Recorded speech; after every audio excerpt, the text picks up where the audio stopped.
এখন সংসদে প্রথম অধিবেশনে বক্তব্য পেশ করিবেন জনকল্যাণ পার্টি থেকে নির্বাচিত জনাব হারুন চাপ। মাননীয় সদস্য, আপনার সময় 2 মিনিট।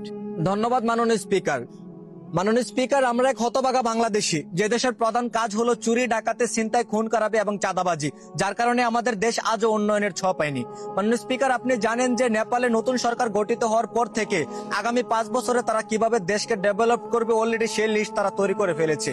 কিন্তু গত 3 মাস ধরে আমাদের সংসদে দেশের কথা না ভাবে, দেশের উন্নয়নের কথা চিন্তা না করে নিজেদের মধ্যে যুদ্ধ লেগে আছে। মাননীয় স্পিকার, দেশের জঘন্যতম পরিস্থিতিতে সাধারণ জনগণেরা কর্মকর সংসার চালাতে হিমশিম খাচ্ছে। মাননীয় স্পিকার, স্কুল কলেজ এবং মাদ্রাসা যাওয়ার পথ রক্ষা নেই মেয়েদের, ধর্ষণ, অবিচার, অলিখন প্রতিনিয়তই ঘটে যাচ্ছে, কিন্তু তার প্রতিবাদ নেই। মাননীয় স্পিকার, দেশের সাধারণ কৃষকরা এই গুরুত্বপূর্ণ ফসল উত্তোলনের সময়ে ঝড়ের কবলে পড়ে সর্বহারা হয়েছে। মাননীয় স্পিকার, কিন্তু তাদের কথা আমাদের বাবার মতো সময় কই।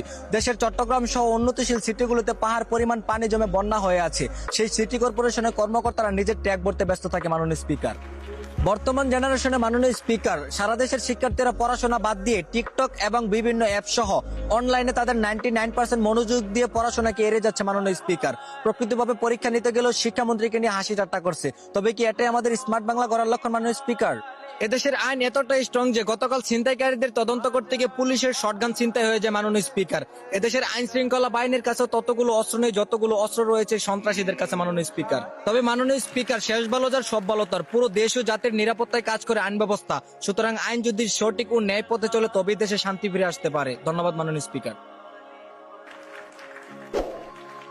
এখন সংসদের দ্বিতীয় অধিবেশনে বক্তব্য পেশ করিবেন মোহাম্মদ দুলাল। মাননীয় সদস্য, আপনার সময় 6 মিনিট। ধন্যবাদ মাননীয় স্পিকার। মাননীয় স্পিকার, অতি দুঃখের সাথে আমি একটা কথাই বলতে চাই, জনগণের ভোটের মাধ্যমে আজকে আমরা এই পর্যায়ে অর্থাৎ সংসদে আসতে পেরেছি। মাননীয় স্পিকার, ফ্যাসিস্ট আমলে ফেসিবাদীদের মতো রাতে ভোট মেরে এখানে আসি নাই। মাননীয় স্পিকার, বিগত 3 মাস হয়ে গেল আমরা নির্বাচিত হলাম, কিন্তু এখনো জনগণের সুখ শান্তি আশা আকাঙ্ক্ষা ফিরিয়ে দিতে পারেনি। মাননীয় স্পিকার, কারণ নিজেদের ঘরের সমস্যা অর্থাৎ সংসদের সমস্যাই সমাধান করতে পারি না আমরা, তাহলে বাইরের সমস্যা কিভাবে সমাধান করবো আমরা? মাননীয় স্পিকার, আমরা যারা এই সংসদে বসে আছি তাদের মধ্যে কেউ অশিক্ষিত বা জ্ঞান শূন্য নয়, প্রত্যেকটা মানুষ স্মার্ট, শিক্ষিত এবং জ্ঞানী ব্যক্তি। মাননীয় স্পিকার, মাননীয় স্পিকার, এত জ্ঞান থাকার পরও আমরা দেশের উন্নয়নের কথা চিন্তা না করে একে অপরের পিছনে আঙুল ঠেকাতে ব্যস্ত থাকি। মাননীয় স্পিকার, গোটা দেশ তাকিয়ে আছে আমাদের এই সংসদের দিকে। মাননীয় স্পিকার, কখন দেশ সংবিধান অনুযায়ী চলবে, কখন দেশে উন্নয়ন ও শান্তি ফিরে আসবে। মাননীয় স্পিকার, কিন্তু তারা হতবাক হয়ে তাকিয়ে দেখছে সংসদের মধ্যে চলছে খুচাখুচি, চিল্লাচিল্লি এবং বিনোদনমূলক কাজ। মাননীয় স্পিকার, মাননীয় স্পিকার, এখানে শিক্ষিত ব্যক্তিরা জ্ঞানের আলোকে কাজে লাগিয়ে দেশের উন্নতির কথা না চিন্তা করে ঘন্টার পর ঘন্টা খাতায় নোট করে রাখে যে কাল সংসদে কাকে ছোট বানানো যায়, কাল সংসদে কার পিছনে আঙুল ঠাকানো যায়। মাননীয় স্পিকার,